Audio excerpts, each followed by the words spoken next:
Okay guys, today I have some gameplay analysis for you. I have, I think, 3 or 4 different games, all going second, because people keep asking me to show gameplay going second. I think some are with White Forest Pure, and some are with White Forest Fiendsmith, and you'll see that as we go on. By the way, when Ranked Ladder comes out for Omega, I will be posting much higher quality gameplay, but I think there's some interesting things to learn. And if you are interested in playing White Forest or just like seeing niche interactions or not looking at just Twitter combos that only happen when your opponent is sleeping and you have awkward hands, then you may want to watch this video. Okay, so let's get to the first one. So here I lose the dice roll, so I'm going second. My opponent begins by pitching Tails off of Diabelle's the White Witch, which is obviously pretty, well, I don't want to say it's a strong start because you would ideally not want to begin with Diabelle's the White Witch. You would want to save this until later so that you can guarantee whatever happens, if you get nibbed, you get hand trapped to death, whatever, the Diabelle's the White Witch that you've hard drawn, you will summon to get access to Vengeance, and you can end at least on Diabelle's the White Witch and Vengeance. So him starting with Diabelle's the White Witch tells me that either he doesn't know how to play the deck or he knows how to play the deck, but he has no other option than to play this way to make his Tails live so that he can continue playing and do his like actual basic ladder just like in reverse order and do the Azamina stuff last, which is, you know, super not ideal, but that's maybe what this tells me. So I have drawn a hand that is statistically unusual because I have 2 1-ofs and then I have 3 hand traps. So I have no actual engine. And now that he's revealed that he's on White Forest, I know everybody already knows Droll beats this deck, but not only do I have to turn skip him with Droll, I potentially have to turn skip him a second time, specifically with Ash and Nib. So the Ash is for Deception Searching Hallowed to keep him off the Omni, so that either he will play into Nib and not be able to stop it, or he won't play into Nib and won't be able to OTK me. And I don't know if I'm going to draw Engine next turn, so I can't Droll and Ash. You know, I have to Droll, and then I have to Ash Nib on the next turn, pretty much. That's basically the game plan right now. So anyhow, he White Witches to pitch the Tails, and he will Chainlink 1 White Witch, Chainlink 2 Tails, because there's no reason not to do it this way. And that dumps the Curse, and Curse adds Philia, but unfortunately, Philia can only special summon if only your opponent controls a monster. So even beginning with Diabelle's immediately, there is no way to get Vengeance with this line without playing into Droll. Very, very sad. Okay, so now I Droll him. And he summons the Witch, which he's hard drawn, and he sets Betrayal. Now, Betrayal is a card that I like a lot, but I never play. But this does have some merit to it. So this card is really good against Breakers in particular. This one sends a Diabelle star monster you from your hand or field to the graveyard, then target a face-up card on the field and negate its effects. It also has a grave effect where you have to banish it, but I don't really like that as much because the thing that makes this strong is this is a trap card. So while you get a negate off of this, that's pretty strong, you also can send your Vengeance, because Vengeance is a Diabelle star monster. And if you do that, you know, preferably after you've already used Vengeance's effect for the quick pop and the ladder out of turn, this card, once you use this, will be a trap that basically sets up the resources for getting your Vengeance back out of turn again. And this is a deck that doesn't really play a lot of traps, so this does kind of matter, and it's very neat for that type of interaction. But it is a going first card that I think is really better in the side deck, and then it competes for your going first cards, and you usually want to play mostly going second cards in your side, because that's really the issue, so that's why I never play this card. But it is a good card. Okay, so he has basically just Betrayal. I mean, this card does say monsters you control cannot be destroyed by your opponent's card effects while you control 2 or more Diabelle monsters, and he does control 2 or more Diabelle monsters, but I'm not going to try to destroy them anyhow. So he goes end phase, and I draw into an Engraver. So as far as I know, he is sitting on just a Betrayal, and he doesn't really have anything else. Now, I can only assume that I can't kill him with a single Engraver, and so this Ash and Nib, of course, do have to keep me for another turn. But let's see what happens here. So I start with the Engraver and I search Sanct. I would be doing this no matter what, because Sanct is if you control no face-up monsters or only Light Fiend monsters, then you can use this card to summon the token. So I would have to start with the Engraver, even if I already had gas in my hand. So here I Engraver for Sanct, Sanct for token, Requiem, Lacrima, dump Engraver. Now, let me explain the thought process here, okay? There is no reason to reveal any other information in my hand. And what I would like to do is I would like to clear the Betrayal, because there are a lot of things that I can't do, despite my very poor hand and lack of engine, with just the Betrayal on field. So here I'm going to Engraver, shuffle back another Engraver, because I want to equip the Requiem, and because he has his Black Witch in defense position, I can run over the Black Witch. Now this matters because I can't just make sequence here because sequence loses to the betrayal. Why would I lose to a card he already showed me he has? By the way, I think that the Wave King stuff is probably just better, but I'm testing a bow, and when I'm testing a bow, I always play sequence instead. But I currently am on sequence, which is why I'm playing this way. So here I go battle phase, and I can run over the witch. Obviously, it's going to float. It'll send tails, which is not cost, so this will not reset itself. And now the witch will set deception. So remember, this is our insurance policy against deception specifically so that our nib can resolve. But his betrayal is still live. So what I plan on doing here is going main phase 2, Engraver, to send my Requiem and send the Black Witch. Now he is going to Ogre to clear the Engraver, presumably because he doesn't want me to have a second body to go into sequence. But me being able to clear the Black Witch regardless means that his betrayal is now a dead card and his deception will lose to my Ash, and therefore, if he has gas, he will probably still lose to my nib. He basically would have to like hard draw Hallowed for this to not matter. Obviously, by the way, I'm not going to normal summon Ash to make sequence. I just explained why I need the Ash. By the way, he triggered the secret effect of my Sanct, where if a face-up Fiends with monsters you control is destroyed by an opponent's card effect, while this card is in your graveyard, you can set this card. So that's a pretty useful effect, actually. So now I go end phase, and all according to plan. Here he will Deception and Tribute a Vengeance, which he has presumably just hard drawn for turn because he already had a trap and spell engraved to make it live. So he probably just drew this card. So of course I asked the Deception because I cannot allow the Omni to stop my nib. And here now he can summon the Vengeance by banishing Curse and Philia can trigger to boost by 500. Now he will Vengeance to pop my back row. I'm not sure what the thought process is here. Maybe he thinks that he doesn't want to put the Lacrima in grave because then I could Lacrima shuffle back to bring out Requiem, Requiem Tribute to bring out Lacrima, Lacrima dump Paradise. But I'm actually not playing Paradise, so that's not even an option for me right now. But I assume that that's the reason that he's doing that. And he doesn't actually care about popping the Sanct. He just wants to get the summon so he can ladder. So I chain Sanct, obviously, to bring out a token to block another attack or whatever, because I don't know if he's going to play into Nib or not. And he brings out Poplar. Now here he makes a pretty major mistake. He turns the Poplar and the Vengeance into Vengeance Dragon, the new name for Execute Dragon, unfortunately.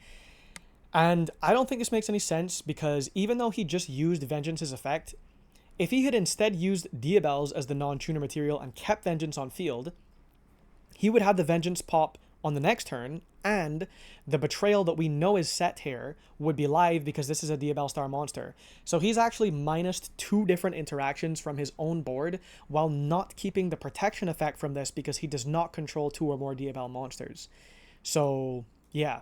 Anyhow, now he will push back the Lacrima to keep that out of rotation, which is actually pretty good in a simplified game state, especially if he thinks that I may be on Paradise. And now he summons Sword, and Sword searches Ice, which is wild that he's playing this. He summons the Ice here by sending Deception, which will reset itself in the end phase, and there's no reason for me to nib yet, because I want to see, this guy's extra deck has to be tight, right? So what's he going to make? So he makes Duo, and obviously, I'm going to wait for him to use Duo Drive's effect to attach, because to detach the search, because the detach the search is part of the effect, not the cost. And if I just nib the field, there are no more materials to detach, and therefore he can't search, and so I'm fine. So he gets a nib token here and goes end phase, resets Deception. Now on my turn, I finally draw a playable card because the Witch will turn on my tails and also give me access to the Azamina stuff, and I already have Hallowed, so that's great. But you would never reveal that information for free anyhow, but I know he has a dead Betrayal and he has a reset Deception and just a nib token, which doesn't matter. So as long as I Engraver, I can Engraver, shuffle back my Requiem to summon itself, and here he's going to scoop because he knows it's pretty much just game. But anyhow, I would shuffle back my Requiem to summon Engraver, turn that into Requiem, or tribute that Requiem to bring back out Engraver, so now Engraver is on the field, and I can equip Requiem to Engraver to pop the token and OTK whatever way I choose. So that's the first game. Okay, for the next one, I believe this is a mirror match, White Forest against White Forest, and I draw a weird hand because I don't have any spells or traps. He goes draw phase Wanted, which means he's going to start with the Black Witch, because you would never, in air quotes, play around draw by doing this if you would not even begin with Witch in the main phase, because you'd just be revealing info for no reason when you could chain the Wanted to the draw instead and not reveal as much information. But he does start with the Witch, so that's correct. And he pitches the Perulia, and Witch here will set Deception. And here he will Deception and tribute a second Perulia to get access to Hallowed. And because he's shown that he is almost 100% certainly on White Forest, there's no reason for me to think about whether I should Fua versus Droll. I'm just going to Droll here. So here he hallows, I can't stop the Omni. He happened to draw Vengeance, which means he can make Saint instead of just Ilia Sylvia or whatever he was going to do. And he Saints into Ilia Sylvia. And now he will reset Deception in the end phase. But this is a horrible end board, you know, like... maybe he had like partly a weird hand, but also there's not really much you can do against Droll with most hands. And so here, I'm always going to start with Sylvie. When you draw Sylvie and other gas, you usually start with Sylvie because it checks for their first interaction, and if they interact with it, you keep the body, which is one of the reasons Ryzeal is so strong. You know, if they summon Ice, you imperm Ice, but they drew an Extender, and they summon the Extender, and even if you imperm that, they're still just going to make Duo Drive or Detonator, and so you basically looped yourself for 2 cards, and they lost 0 cards. They just didn't get a bonus free effect on top of it in terms of card economy. So the Sylvie is a very good card to trade with interactions in the sense that it is still a part of your Synchro ladder into Diabell Queen. And so that's why you usually start with the Sylvie. You keep that on field, you check for whatever, you keep the body. Now I use Sylvie effect, and here he goes Ilia Sylvia. Now the reason, presumably, for Ilia Sylviaing immediately on the Sylvie is his board is so bad that he has to hope that I have fully bricked if the Sylvie is negged. And that honestly like is probably the correct play. Like if your end board is so poor, you have to hope that your opponent has also a absolutely terrible hand and will just fold to the first interaction and pass turn or whatever. Now I don't call by here because I'm going to send that material off of the LZ. You could argue that I could have called by to let the Sylvie resolve, and then I would have Tails in hand anyhow, and that would be a better send than call by for the Sylvie. But you can't play around everything because, you know, if I did that, maybe that actually would have been better, because if he was holding an Ash and he Ashed the LZ, the Tails would reset itself and I could at least get Azamina LZ and play from there. So maybe actually that was the better play. But, you know, it depends. He also could have had a Veiler in hand and chained the Veiler to the Sylvie or whatever, and then I wouldn't have gotten anything. So yeah. Anyhow, so here I summon the LZ by pitching the call by, and I go into Silvera because I don't have any other spell or trap to pitch.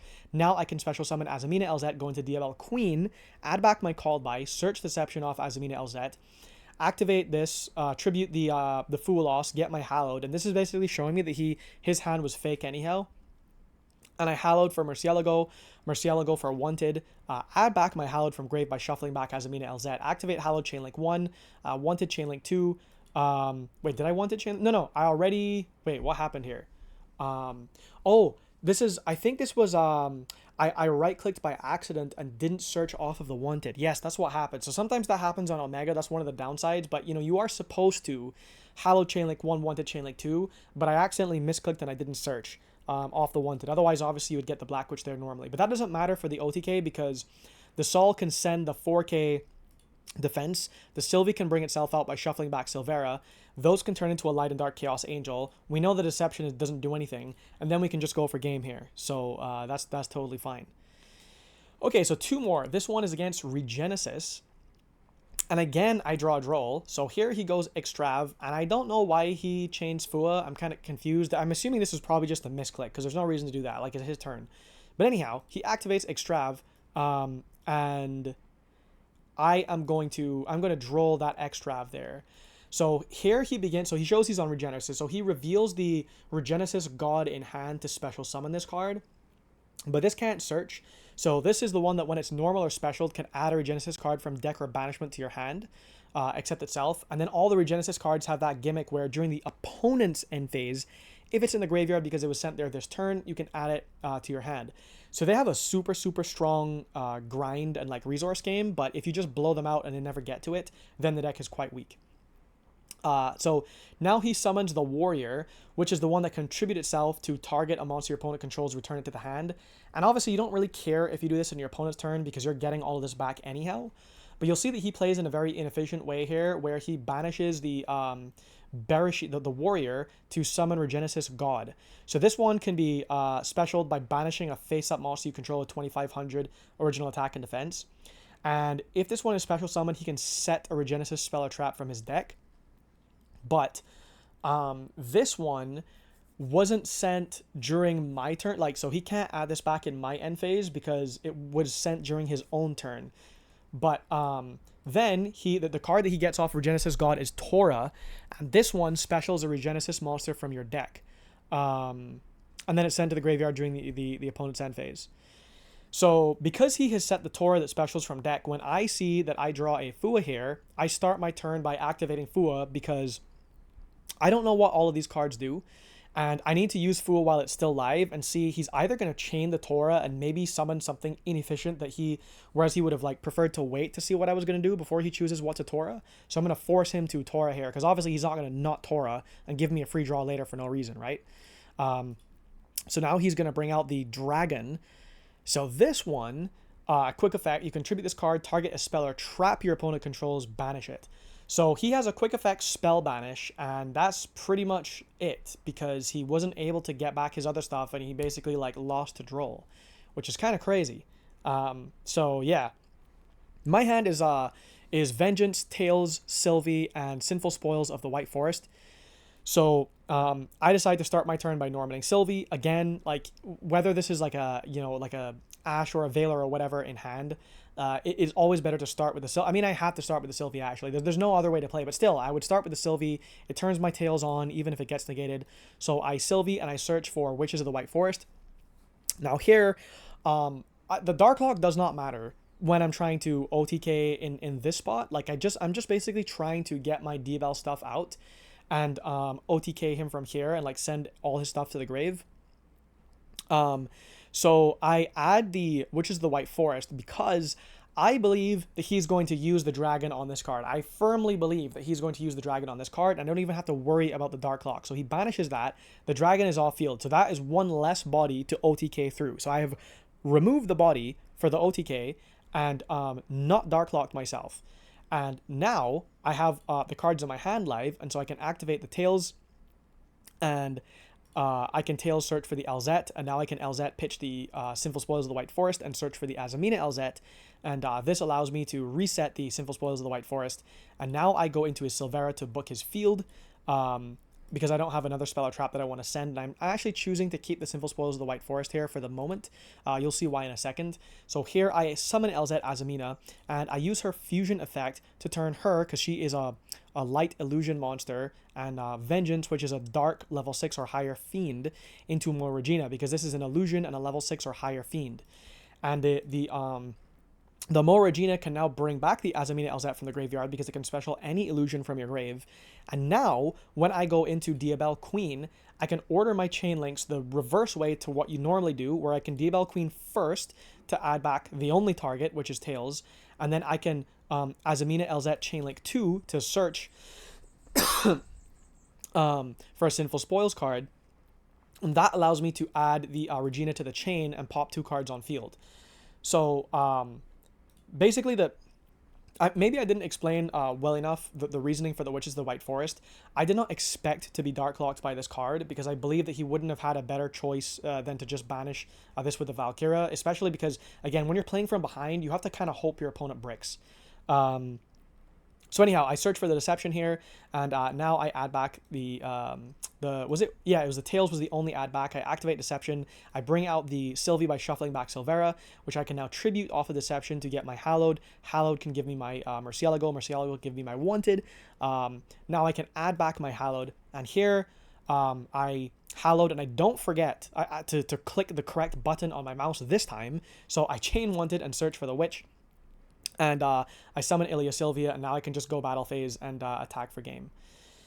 So yeah, okay, the last one now is against Labyrinth, and I hate Labyrinth, and I hate Labyrinth players. So anyhow, he starts with activating Regain, so I guess this is like a Bestial build, and he uses Arius to... what does this card even do again? During the main phase, you can send this card from your hand or field to the graveyard, special summon a Labyrinth monster, or set a normal spell, or normal trap, from your hand.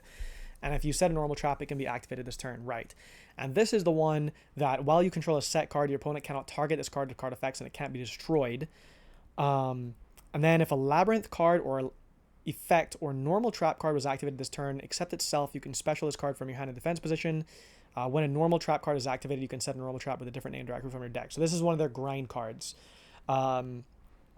Okay, so anyhow, my turn. I will start with Deception. And I'm thinking here that I'm just going to OTK. I don't want to go through any grind garbage. And so I'm going to see as soon as possible what cards they have set. Like if they have Daruma, which is pretty typical or whatever. So I Deception. I tribute my useless Foolos to get my Hallowed. Hallowed to bring out the Sol, and Sol now will send a random back row. He chooses to imperm the Sol, so I'm thinking, okay, I guess this back row is probably important. And now he resets the... So we're actually not reading this because we're just planning on OTKing. So yeah, we're not reading that card. Anyhow, he imperms the Sol, and here I will activate the Wanted to search for a Witch, and banish Wanted to get a draw here. I don't remember exactly why I did it this way. I think I wanted to Witch to get access to the fusion spell. No. Sorry. I was just trying to get another body on board to make a Little Knight because I didn't know what the other back row was. Yes, right. So I just wanted another body before I committed to other stuff to get onto the board, so that I could make a Little Knight and check what that was, because he was protecting it with the Imperm. He chose to lose the Imperm rather than that card to the Sol. I guess, actually, maybe he was doing that just so he could trigger his monster effects. But anyhow, now I can Hallowed and add that back to my hand, and I can Hallowed right. But I needed a Sinful Spoils card, and so I send that to bring out the Murcielago. And the Murcielago now can give me my Vengeance because this is a Sinful Spoils card, and I do have a Trap Engrave with the Imperm. So now I can special summon the Vengeance, and I can pop the last back row, which we're still not reading. And even though we can't attack this turn, I can still special Azamina Elzat from hand. And this, I can fusion summon the Illusion in Murcielago and the level 6 or higher Fiend in the Vengeance into a Mo Regina again. And then that Mo Regina can special summon back my Illusion monster. And here I can now turn those into a Chaos Angel, banish the back row, and there he scoops because he has like 0 follow-up. And also I have 2 Ash Blossoms. So that's it for today. If you have any suggestions or feedback, let me know. You can also feel free to @me in the Discord where I'm very active.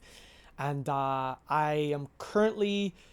I may pause the coaching applications for now because they're almost too much for me to fit in now. But if I post again about that, about like skipping waitlists or whatever, and you're interested, then you can sign up the next time I post.